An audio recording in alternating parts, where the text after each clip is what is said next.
Hello दोस्तों, उम्मीद करता हूँ कि आप सब खैरियत से होंगे। आज की जो हमारी वीडियो का टॉपिक है वो बहुत ही ज़्यादा इंपॉर्टेंट टॉपिक है। आज के मेरे वीडियो का टॉपिक नाम है इंट्रोडक्शन ऑफ माइक्रोबायोलॉजी। आज हम कंप्लीट इंट्रोडक्शन पढ़ेंगे माइक्रोबायोलॉजी के बारे में, इसके ब्रांचेस के बारे में। ठीक है, मेरी वीडियो बनाने का मकसद ये है कि मैं आपको ईजी करके बहुत ही आसान तरीके से वीडियो समझाऊँ। ठीक है, टॉपिक आप कंप्लीट देखें। सबसे पहले आइए देखते हैं क्या है हमारे पास माइक्रोबायोलॉजी की डिफिनेशन देखते हैं उसके अंदर क्या है। Microbiology is the branch of science that deal with the study of the micro organisms. जैसे कि आपको पता है कि माइक्रोबायोलॉजी जो एक ब्रांच है साइंस की, उसके अंदर हम जो स्टडी करते हैं इसकी माइक्रो ऑर्गेनिजम्स की, विच आर टाइनी ऑर्गेनिजम्स। वो बहुत स्मॉल ऑर्गेनिज्म होते हैं, that can not seen with in the naked eye. वो हम अपनी नंगी आँख से उसको नहीं देख सकते, मतलब हम वैसे वो आम जिंदगी में नज़र नहीं आते जब तक हम किसी माइक्रोस्कोप की मदद से ना देख लें। ठीक है, दिस माइक्रो ऑर्गेनिज्म इंक्लूड, उनके अंदर कौन कौन से माइक्रो ऑर्गेनिजम्स आ जाते हैं। सबसे पहले हमारे पास आता है बैक्टीरिया, उसके बाद है वायरसेस, उसके बाद है फंजी, उसके बाद है अलगा, उसके बाद है प्रोटोजोआ।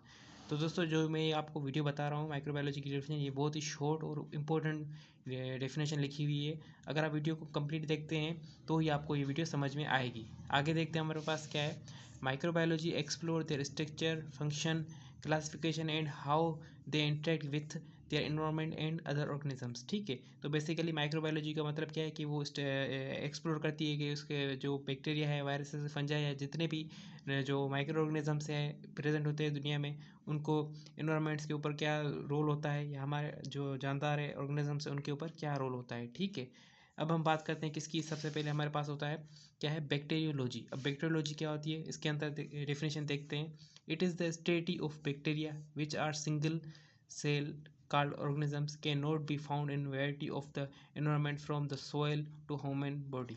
ठीक है, जैसे कि आपको पता है कि बैक्टीरिया जो एक सिंगल सेल होता है, ऑर्गेनिजम्स होता है। ठीक है, और ये ज़मीन में और इंसानों के अंदर भी मौजूद होता है। Some bacteria are good for us. इसके अंदर कुछ बैक्टीरिया जो होते हैं वो हमारे लिए बहुत अच्छे साबित होते हैं। ठीक है, some bacteria can causing harmful disease.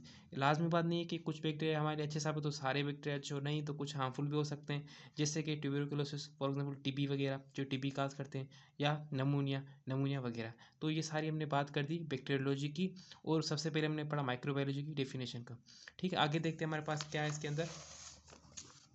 अब हमारे पास जो नेक्स्ट डेफिनेशन है वो है वायरोलॉजी। अब हम देखते हैं वायरोलॉजी क्या है। वायरोलॉजी जो वर्ड है वायरस से लिया गया है। इसके अंदर देखते हैं क्या है, in virology we study of viruses. इसके अंदर हम जो हम वायरसेस की स्टडी करते हैं, which are microscopic entity that can not only replicate inside the living cell of the host organism. ठीक है, ये बता रहा है कि माइक्रोस्कोप की खासियत क्या होती है, कि वो माइक्रोस्कोपिक होता है। ठीक है, और वो रेप्लिकेट नहीं कर सकता जब तक वो किसी लिविंग के अंदर ना हो, या कोई उसको अब तक होस्ट ना मिले। अब नोट लिखा हुआ मतलब कोई इंपॉर्टेंट पॉइंट है, ये भी आपके लिए हेल्पफुल हो सकती है। देखते हैं क्या है। Unlike bacteria, viruses are not consider living organisms. Bacteria को जो वायरसेस होता है उसको हम जो है बैक्टीरिया की तरह लिविंग कंसिडर नहीं करते। कब तक? Because they do not have an ability to perform metabolic process on their own. ठीक है, इसका मतलब ये है कि जब तक वायरस किसी और अपना होस्ट नहीं ढूंढेगा तब तक वो एक्टिव नहीं हो पाएगा, या अपना मेटाबॉलिज्म का काम नहीं कर पाएगा। तो उसके लिए हम जो वायरस है उसको हम जिंदा नहीं मानते जब तक वो किसी के अंदर दाखिल नहीं हो जाता। अगर किसी के अंदर चला जाता है, उसको इन्फेक्ट करता है, तो वो लिविंग हो जाता है और मेटाबॉलिज्म का काम शुरू करता है। तो ये शॉर्ट सी डेफिनेशन है वायरस के बारे में। ठीक है, आगे आगे हम देखते हैं क्या है, वायरसेस कैन काजेज डिजीज। अब जाहिर सी बात है, वायरस है तो कोई ना कोई डिजीज काज करेगा। उसके अंदर सबसे पहले हमारे पास क्या आ जाता है, इन्फ्लुएंजा, HIV या एड्स वायरस, या कोविड, जिसे हम पता है कि कोविड वायरस। ठीक है, तो हमने बैक्टीरियोलॉजी वायरोलॉजी की बात भी कर ली। अब हम नेक्स्ट देखते हैं हमारे पास क्या है, माइकोलॉजी। माइकोलॉजी का मतलब, वर्ड माइकोलॉजी मतलब कोई फंगस की बात हो रही है। ठीक है, या कोई मोल्ड वगैरह इनकी बात हो रही है। अब देखते हैं डेफिनेशन इसकी। Mycology is the study of fungi which includes. ठीक है, माइकोलॉजी की हम स्टडी किसकी करते हैं, फंजाई की करते हैं। उसके अंदर हमारे पास क्या आता है, यीस्ट आता है, मोल्ड्स आते हैं, एंड मशरूम्स वगैरह। ठीक है, fungi play critical role in decomposition and nutrient cycle in ecosystem. तो जैसे हम पता है कि जो फंजा है ये भी एक इंपॉर्टेंट रोल प्ले करती है न्यूट्रिएंट में, और साइकिल कौन सी, इकोसिस्टम, जो हमारे इकोसिस्टम की भी एक साइकिल होती है उसके अंदर। ठीक है, but some can also cause disease. अब जाहिर सी बात है, सारी फंजाई तो अच्छी नहीं होगी, तो कुछ डिजीज काज करती है, लाइक एथलीट फुट ETC। ठीक है, एथलीट फुट जो एक डिजीज होती है, एथलीट वगैरह होते हैं, गेम वगैरह करते हैं, उनके अंदर, उनके पैरों के अंदर ये होती है। ठीक है, तो माइकोलॉजी की बात हो गई। आप सबसे रिक्वेस्ट ये है कि मेरे चैनल को सब्सक्राइब करें। अगर आप मेरे चैनल को सब्सक्राइब करते हैं तो मैं इसी तरह और अच्छी अच्छी वीडियो आपके लिए बनाता रहूँगा, और मेरे लिए मोटिवेशन का सबक बनेगा। तो आप सबसे रिक्वेस्ट ये है कि मेरे चैनल को सब्सक्राइब करें। आगे हम देखते हैं हमारे पास क्या है माइकोलॉजी के बाद। इसके अंदर है पैरासाइटोलॉजी। अब पैरासाइटोलॉजी के अंदर क्या होता है, parasitology deal with the study of parasite organisms that live on inside that host and often harm it. ठीक है, parasite can be protozoa. Parasite कौन कौन सकते हैं? प्रोटोजोआ हो सकते हैं, वर्म्स हो सकते हैं, या कोई अर्थोपोड्स वगैरह भी हो सकते हैं। एंड दे काज डिजीज, और वो कुछ डिजीज भी कर सकते हैं जैसे मलेरिया वगैरह। ठीक है, तो ये बात हो गई किसकी? पैरासाइटोलॉजी की। हमने उसकी डेफिनेशन भी पढ़ ली, उसकी डिजीज के बारे में पढ़ ली। आगे हम देखते हैं हमारे पास क्या है। नंबर 5 पे हमारे पास है इम्यूनोलॉजी। इम्यूनोलॉजी के अंदर देखते हैं हम क्या है। It is the study of the immune system. इसके अंदर जब हम स्टडी करते हैं किसकी? इम्यून सिस्टम की। Which defend the body against the infection including the caused by microorganisms. Basically इसका कहने का मतलब ये है कि हमारी बॉडी के अंदर एक इम्यून सिस्टम होता है। ठीक है, उसका बेसिकली काम ये होता है कि वो हमारी बॉडी के अंदर जो भी इन्फेक्शंस होते हैं, माइक्रो ऑर्गेनिजम्स के, वायरस के, जितने भी इन्फेक्शन होते हैं उनको उनसे बचाता है। ठीक है, प्रोटेक्ट करता है। आगे देखते हैं हमारे पास क्या है। Understanding how the immune system interact with microbes is essential in development of vaccine, ठीक, antibiotics and other medical treatment. ठीक है, ये आगे हम बता रहा है कि हमारा जो इम्यून सिस्टम है वो मदद देता है माइक्रोब्स के डेवलपमेंट में, वैक्सीन में, एंटीबायोटिक्स में और मेडिकल ट्रीटमेंट में। ठीक है, तो ये सब सारी बात हमने कर ली। बैक्टीरियोलॉजी, वायरोलॉजी, पैरासाइटोलॉजी, माइकोलॉजी और इम्यूनोलॉजी की हमने बात कर ली। अब हम माइक्रोलॉजी के माइक्रोबायोलॉजी के अंदर उसके इंट्रोडक्शन के अंदर आगे देखते हैं क्या है इंपॉर्टेंस ऑफ माइक्रोबायोलॉजी। माइक्रोबायोलॉजी की इंपॉर्टेंस क्या है वो भी जान लेते हैं। ह्यूमन हेल्थ के अंदर क्या है? By studying microorganism scientist can develop treatment of the vaccine and diagnostic tools and illness caused bye pathogen like bacteria, viruses and fungi. तो ये सारी बात किसकी होगी? ह्यूमन हेल्थ के अंदर, कि इसकी मदद से जो है हमें बहुत सारी डिजीज़ का उनकी वैक्सीन मिली, उनके मतलब डायग्नोस कैसे करना है डिजीज़ को, उसके टूल भी हमें मिल गए। ठीक है, और बहुत सारे पैथोजन जैसे कि बैक्टीरिया, वायरस और फंजाई, इनके काजेज़ भी जो हमें पता चल गए, क्योंकि ये माइक्रोबायोलॉजी की मदद से हमें पता चला है। अब हम बात करते हैं, ये बात हो गई थी ह्यूमन हेल्थ के अंदर। अब हम बात करते हैं industrial and biotechnology. Industrial biotechnology के अंदर हमारे पास क्या आता है?